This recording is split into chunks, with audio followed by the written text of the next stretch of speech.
মৰমৰ ছাত্ৰ-ছাত্ৰীসকল, আজি মই তোমালোকৰ বাবে ক্লাছ 7ৰ হিন্দী ছাবজেক্টৰ পাঠ 6 চাই আসাম কি এক পেহচান নামৰ পাঠটিৰ প্ৰশ্ন উত্তৰবোৰ লৈ আনিছোঁ। প্ৰথম কুৱেশ্যনটো হৈছে চাই কি खेती की शुरुआत सबसे पहले कहाँ हुई थी? চাহ খেতিৰ প্ৰথম আৱিষ্কাৰ ক'ত হৈছিলে বা প্ৰথম আৰম্ভ ক'ত হৈছিলে? চাই কি खेती की शुरुआत सबसे पहले चीन में हुई थी। চাহৰ প্ৰথম খেতিৰ আৰম্ভ হৈছিলে চীনত। চিংফো লোক চাই को किस नाम से जानते थे? চিংফো লোকসকলে চাহক কি নামেৰে জানে? চিংফো লোক চাই को ফিনাপ অথবা ফালাপ নাম से जानते थे। চিংফো মানুহসকলে চাহক ফিনাপ বা ফালাপ বুলি জানিছিলে। আসাম में চাই की खोज सबसे पहले किसने की?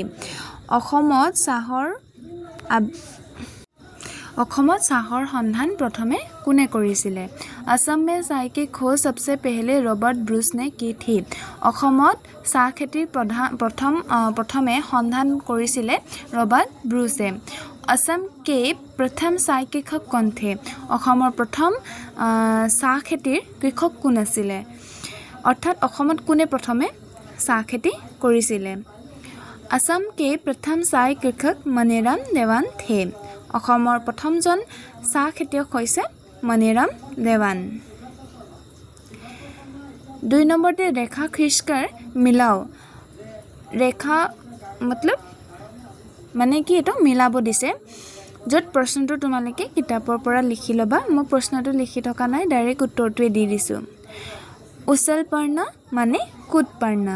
শ্ৰী গণেশ কৰনা মানে আৰম্ভ কৰনা। আঠ বাটনা মানে মদদ करना। खो जाना মানে मग्न हो जाना।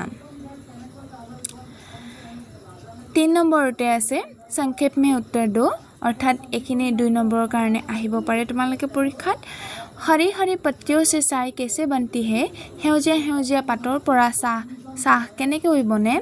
उत्तर হৈছে पहले बगीचों से हरी हरी कोमल पत्तियों को तोड़ा जाता है। प्रथमे চাহ বাগানৰ পৰা সেউজীয়া সেউজীয়া কোমল কোমল পাতবোৰ ছিঙি অনা হয়। उसके बाद पत्तों को सीटी सी मशीन पर दिया जाता है जिससे चाय पत्ती तैयार होती है। তাৰ পিছতে সেই পাতবিলাকহঁতক सीटी सी मशीনত দিয়া হয় আৰু তাৰ পৰাই চাহপাত বনে। लोग चाय को क्यों पीते हैं? মানুহে কিয় চাহ খায়? शरीर और मन को ताजगी देने के लिए लोग चाय पीते हैं। শৰীৰ আৰু মনটোক সতেজ ৰাখিবৰ বাবে মানুহে কি খায়? চাহ খায়।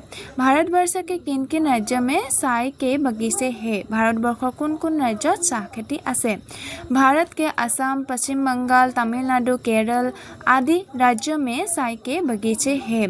ভাৰতৰ অসম, পশ্চিম বংগাল, তামিলনাডু, কেৰালা আদি ৰাজ্যত কি আছে? চাহ বাগিচা আছে। যদি ভিডিঅ'টো তোমালোকে ভাল লাগিছে তেতিয়াহ'লে লাইক, কমেণ্ট, শ্বেয়াৰ আৰু ছাবস্ক্ৰাইব কৰি দিবা।